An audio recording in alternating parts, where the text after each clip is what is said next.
నమస్తే అన్న మంగ్లీ పైన P&S యాక్ట్ చట్టం నమోదైంది. డ్రగ్స్ తీసుకున్నట్టుగా వార్తలు కూడా వినిపిస్తున్నాయి. సో ఇలాంటి సెలబ్రిటీస్ ఇలా చేయడం ఎంతవరకు కరెక్ట్ అన్న? ఎంతవరకు చేయడం కరెక్ట్ అనేది తప్ప రైట్ అని మనం చెప్పకూడదు. ఎందుకంటే ఆ స్థాయి వచ్చిన తర్వాత ఎవరికైనా సరే కొంత పూర్వజనం అనేది వస్తుంది.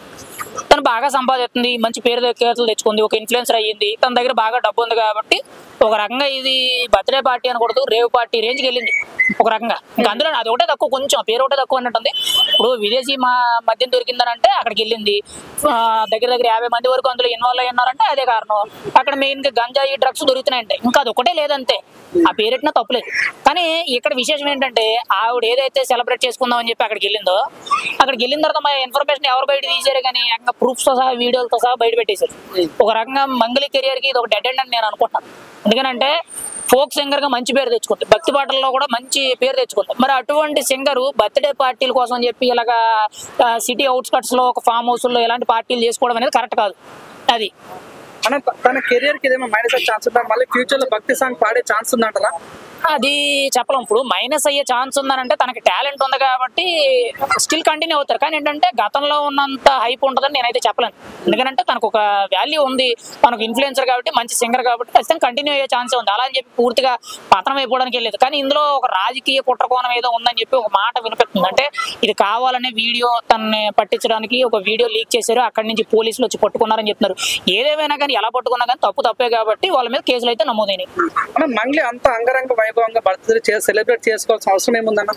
అవసరం ఏముందనంటే సంపాదించారు కదా, సంపాదించింది ఏం చేసుకోవాలి? ఇప్పుడు నువ్వైనా నేనైనా కానీ బాగా సంపాదించిన తర్వాత బర్త్డేలు గుర్తొస్తాయి. ఏమీ లేనప్పుడు బర్త్డేలు ఉండవు, కనీసం ఒంటి మీద బట్టలే ఉండవు మనకి. ఇప్పుడు లేనోడికి ఏముంది, ఆ పూట గడిస్తే చాలు అనుకుంటాడు. ఈ రోజు ఆవిడ కోట్లు సంపాదిస్తుంది, మంచి ఇన్ఫ్లుయెన్సర్ అయ్యింది, మంచి పేరు ఉంది కాబట్టి పార్టీ గ్రాండ్ గా చేసుకుందాం అని చెప్పి ఒక 50 మందిని పిలిచింది. అంతమందిని పిలిచిన తర్వాత మందు కానీ డ్రగ్స్ కానీ ఇలాంటివన్నీ కూడా కామన్ గా అడుగుతుంటారు. ఇప్పుడు ఆవిడ ఎవరన్నా కానీ అక్కడ వచ్చిన వాళ్ళు అడుగుతారు కదా, అది ఇవ్వకపోతే వాళ్ళ మీద పడి ఎడుతారు. మన మంగ్లీ భక్తి సాంగ్స్ కి సపరేట్ ఫ్యాన్ బేస్ ఉంది, చాలా బాగా పాడతారు. శివయ్య పాటలు కానీ, శివుడికి సంబంధించిన పాటలు కానీ.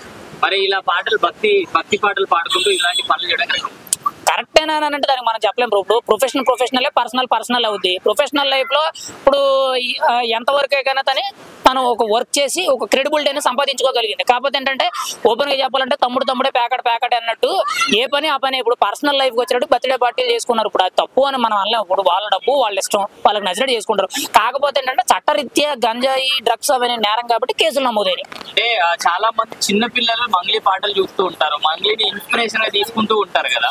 అలాంటి వాళ్ళకు మంగ్లీ ఏం మెసేజ్ ఇస్తున్నారు? అంత ఇన్స్పిరేషన్ గా తీసుకున్నంత సామాజిక స్పృహ ఉన్న కార్యకర్త ఏం కాదులే కానీ పాట అంటే ఇష్టపడతారు. అర్థమైందా? ఇప్పుడు పాట అని అంటే తన వాయిస్ కి కొంత ఫ్యాన్ బేస్ ఉంది, అది ఒప్పుకోండి. అంతే తప్పితే తన పాట పాడితే నేను పేక్ చేసుకుంటాను, లేకపోతే నన్ను మై మర్చిపోతాను, అంత సినిమా లేదు. అంత సినిమా ఎవరికి ఉండదు.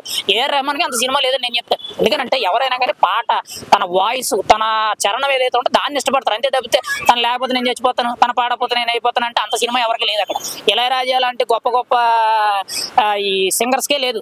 అర్థమైందా? ఇప్పుడు వాళ్ళని అలా చూడవసరం. కాకపోతే ఏంటంటే ఆవిడ పర్సనల్ ఇష్యూ గురించి మనం మాట్లాడడం అవసరం లేదు. ఆవిడ డబ్బు ఉంది కాబట్టి ఆవిడ ఏదో చేసుకుంది, అది చట్టరీత్యా నేరం కాబట్టి కేసులు నమోదు చేశారు. ఇక్కడ ట్విస్ట్ ఏంటంటే అంతమంది దొరికింది, ఇంకా ఆవిడ గంజాయి తీసుకుంది, డ్రగ్స్ తీసుకుంది అనేది పాజిటివ్ అనేది నిరూపణ అవ్వలేదు. అది విశేషం. అన్న ఎందుకంటే ఇప్పుడు రీసెంట్ రాజకీయ లావణ్య కానీ, షణ్ముఖ్ కానీ, ఎందుకంటే సెలబ్రిటీస్ డ్రగ్స్ కి ఈ రకంగా అడిక్ట్ అవ్వడం ఏ రకంగా చూడుతుంటారు? ఎవరు సెలబ్రిటీస్ ఈ రకంగా అవ్వడం, డ్రగ్స్ వాటాలో ఎంతవరకు కరెక్ట్ అని మనం ఎలాగంటాం బ్రో? ఇప్పుడు వాళ్ళ దగ్గర డబ్బు ఉంది కాబట్టి కొనుక్కొని శుభ్రంగా ఎంజాయ్ చేస్తున్నారు. ఇప్పుడు డబ్బు లేనివాడు ఏం చేస్తాడు? 90 దాకా క్వార్టర్ దాకా పండుకుంటాడు. అలాగే ఇప్పుడు మనకి 90 ఉంటే డబ్బులు ఎక్కువ, వాళ్ళు కోట్లు ఉన్నాయి కాబట్టి గంజాయి డ్రగ్స్ బయట ఇల్లీగల్ కాంటాక్ట్ మెయింటైన్ చేస్తే అవన్నీ తీసుకున్నారు. తప్పే ఉంది. ఇప్పుడు తప్పు అని మనం అనకూడదు, అది గవర్నమెంట్ చట్టరీత్యా నేరం కాబట్టి వాళ్ళ ఇష్టం. అది ఇప్పుడు డబ్బు ఉంది కాబట్టి ఆ స్థాయిలో ఎంజాయ్మెంట్ అనేది ఎవరైనా కోరుకుంటారు. కానీ ఏంటంటే మన హద్దులు, మన స్థాయి ఏంటంటే తెలుసుకోగలిగితే మంచిది. అది అన్న చట్టం ఎవరు